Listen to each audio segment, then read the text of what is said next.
Les questions de diététique ont toujours été source de conflits entre les hommes, et là, le régime que Yeshua nous propose semble difficile à avaler. Pourtant, si on se rappelle que la chair et le sang, comme le pain et le vin, symbolisent à l'époque où le texte est écrit l'action, le corps, le pain et la contemplation, le sang, le vin, ces paroles semblent moins compréhensibles. La chair, le sang du Christ, selon Clément d'Alexandrie, sont sa praxis et sa gnosis. Si nous faisons ce qu'il a fait, si nous agissons comme il a agi, nous sommes sa chair. Si nous contemplons ce qu'il a contemplé, nous sommes son sang. Nous devenons ce qu'il est. Nous sommes une nouvelle incarnation du Verbe, la mise en chair et en os de son enseignement, aujourd'hui comme hier.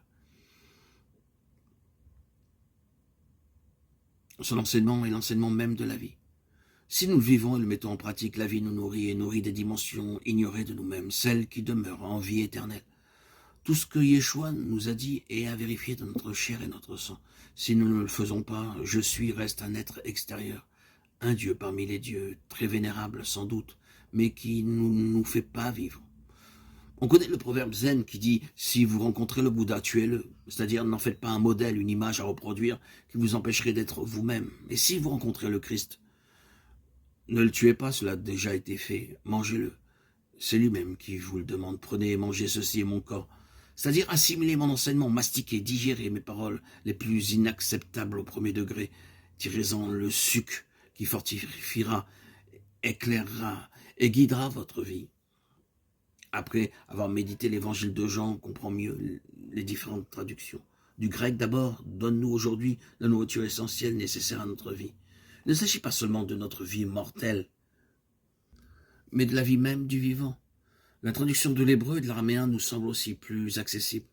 Donne-nous aujourd'hui notre pain de demain, Machar. Yorakim Jérémias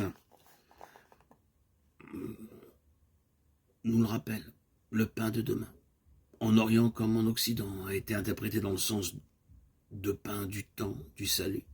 Le mot demain désigne non seulement le jour qui suit, mais aussi le grand lendemain, l'ultime achèvement.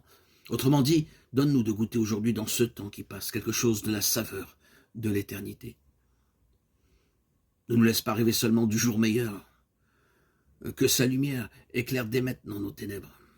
Yeshua disait encore à ses disciples, ne vous inquiétez pas pour votre vie de ce que vous mangerez, ni pour votre corps de quoi vous le vêtirez, car la vie est plus que la nourriture et le corps plus que le vêtement. Cherchez d'abord le règne de Dieu, celui qui est, et toutes ces choses vous seront données par surcroît.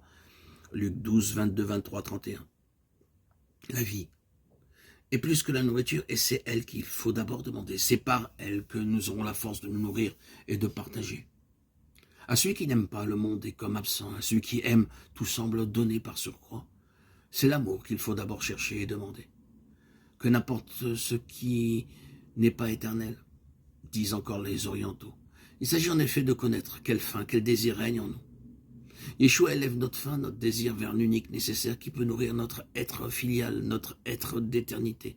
Non seulement des nourritures terrestres, affectives, intellectuelles, non seulement du silence et de la contemplation, mais sa présence même. Je suis.